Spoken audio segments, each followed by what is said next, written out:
જમ્મુ કાશ્મીરમાં કોયડો ગુંચવાયો, કોંગ્રેસ માટે કપરી સ્થિતિ, સ્થાનિક પક્ષ ફક્ત આટલી બેઠક આપવા તૈયાર છે। જમ્મુ અને કાશ્મીરમાં વિધાનસભા બેઠકો પર જીત માટે રાજકીય પક્ષો તનતોડ તૈયારીઓ કરી રહ્યા છે।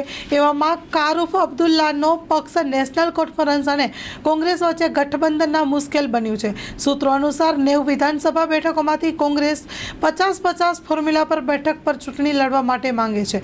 કોંગ્રેસ 90માંથી 45 બેઠકો પર પોતાની જીતનો દાવો કરી રહી છે, જ્યારે ફારૂક અબ્દુલ્લાનો પક્ષ 20થી 25 બેઠકો કોંગ્રેસને આપવા માટે તૈયાર છે।